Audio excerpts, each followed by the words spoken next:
sertamu dan sertamu juga.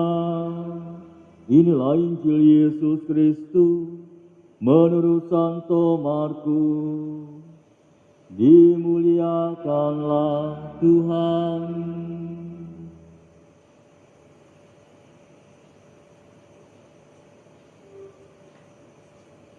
Sekali peristiwa, Roh memimpin Yesus ke padang gurun. Di padang gurun itu ia tinggal 40 hari lamanya dan dicobai oleh iblis. Yesus berada di sana di antara binatang-binatang liar dan malaikat-malaikat melayani dia. Sesudah Yohanes Pembaptis ditangkap, datanglah Yesus ke Galilea memberitakan Injil Allah. Yesus memberitakannya, waktunya telah genap. Kerajaan Allah sudah dekat. Bertobatlah dan percayalah kepada Injil. Demikianlah Injil Tuhan. Terpujilah Kristus.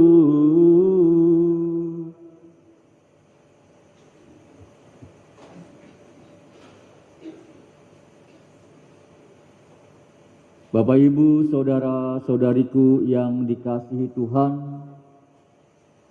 dalam Injil Matius, pada waktu Yesus dibaptis di Sungai Yordan,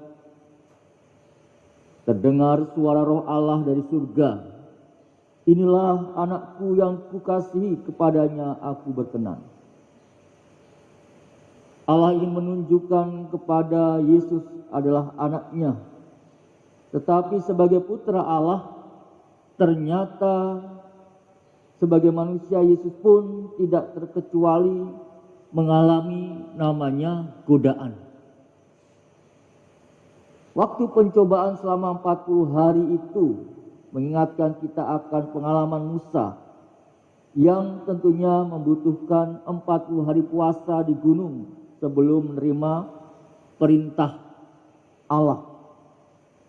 Juga mengingatkan kita akan perjalanan hidup bangsa Israel pada waktu itu selama 40 tahun di padang gurun menuju tanah terjanji yang dijanjikan oleh Tuhan.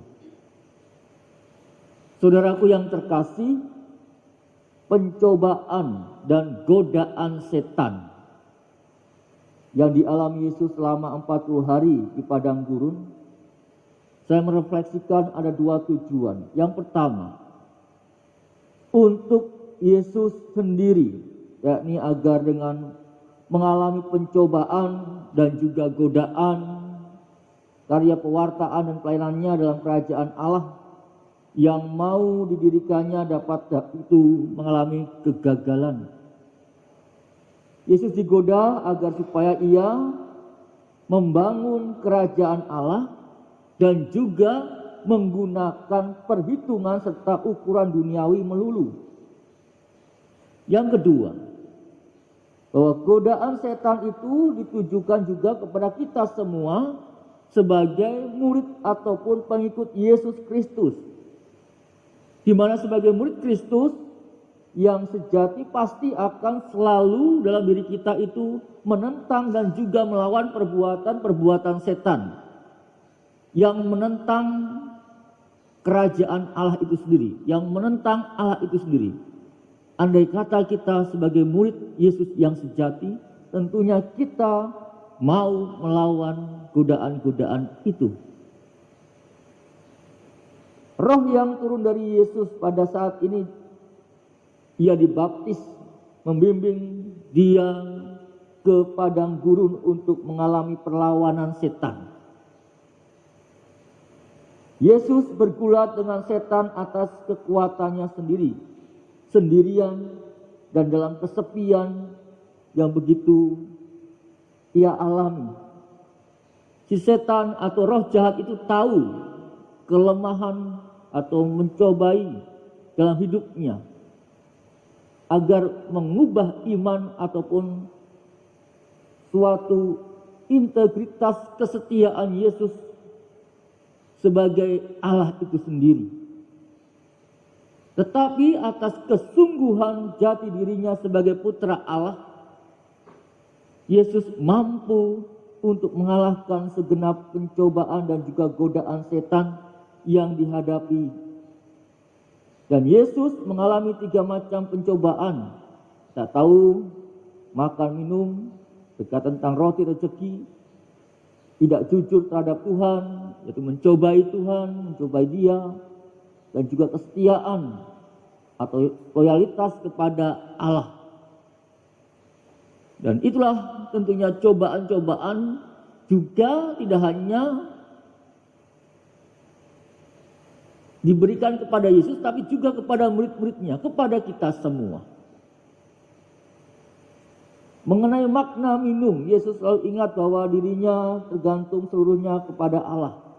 Artinya tentunya manusia bukan hidup hanya karena ia makan dan minum, melainkan juga karena Allah menghendaki dalam diri kita itu hidup.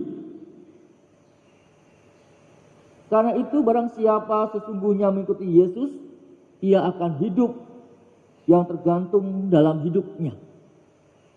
Oleh karena itu saudara-saudara yang terkasih, kita boleh saja mencari rezeki dalam diri kita. Kita boleh saja bekerja keras untuk mencari uang. Kita boleh saja berusaha terus-menerus untuk menghidupi keluarga kita. Tetapi tentunya kita juga jangan lupa bahwa kita juga tergantung kepada Tuhan. Apa yang kita lakukan, usaha kita, itulah tentunya berkat dari Tuhan itu sendiri. Dan tentunya kita harus mensyukuri hal itu dalam diri kita. Hal mencobai Allah. Yesus menunjuk apa yang tertulis dalam kitab Ulangan. Janganlah kamu mencobai Tuhan Allahmu seperti kamu mencobai Dia di masa. Dalam perjanjian lama untuk memberontak terhadap iman dan kepercayaan yang dangkal dan menentang Allah supaya memenuhi janji-janjinya. Tetapi Yesus menolak untuk menunjukkan, untuk membuktikan bahwa Allah menyertai dirinya untuk menyelamatkan dia. Apalagi menjatuhkan diri dari bumbungan bait Allah. Memang pertanyaannya mengapa? Karena Yesus menghormati Allah. Artinya ia tidak mau memanipulasi Allah dengan cara apapun. Tentu untuk merefleksikan dalam diri kita. Terkadang kita seringkali bertanya di mana Tuhan Allah ketika kita ini mengalami kesusahan. Terkadang kita marah kepada Allah. Mengapa Allah tidak mau membantu ketika kami mengalami kesulitan? Sehingga terkadang kita mencari Allah-Allah yang lain dalam diri kita. Bukan Yesus Kristus. Menghindar bahkan lari. Itulah yang paling seringkali mungkin saja ada dalam pikiran kita.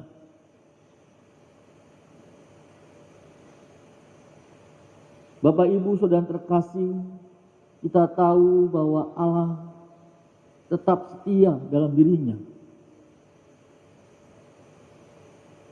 Meskipun kita mengalami kedosaan, tapi Allah tetap mau membimbing kita, menjaga kita selalu.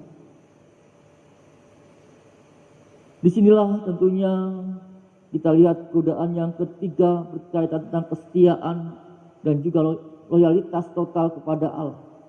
Dan pencobaan ketiga ini juga berlatar belakang dalam kitab Ulangan dalam perjanjian lama. Di mana ditegaskan bahwa manusia hanya boleh mengikuti satu Allah saja yang sudah ditentukan. Yesus dicobai setan untuk menyembah setan.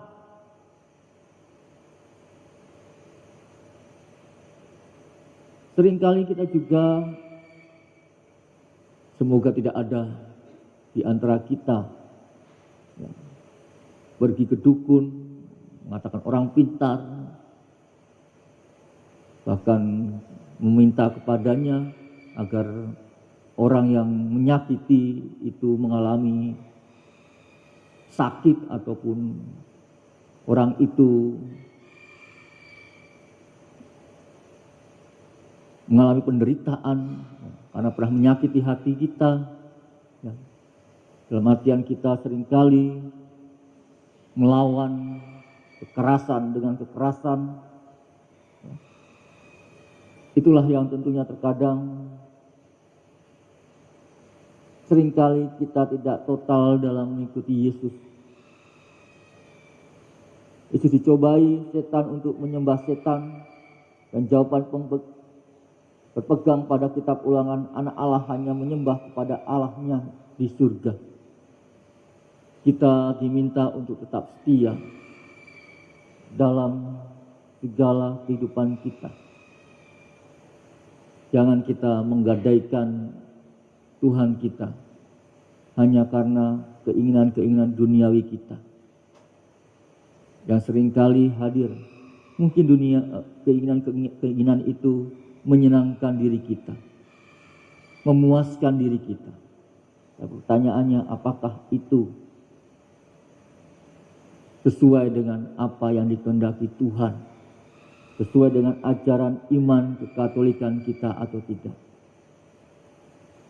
Semoga masa Prapaskah merupakan kesempatan emas bagi kita semua umat Kristen untuk menikmati dirinya di hadapan Tuhan, sehingga ia menjadi layak dan pantas menyambut kebangkitan Kristus dengan tetap setia kepada Allah, meskipun seringkali kita mengalami kecobaan dalam diri kita. Itulah yang memurnikan diri kita. Itulah yang membuat kita semakin teguh dalam iman kita dan juga semakin kuat dalam kekatolikan kita. Semoga rahmat Tuhan yang selalu kita dengar pada hari ini menjadikan berkat bagi kita semua. Kemuliaan kepada Bapa dan Putra dan Roh Kudus seperti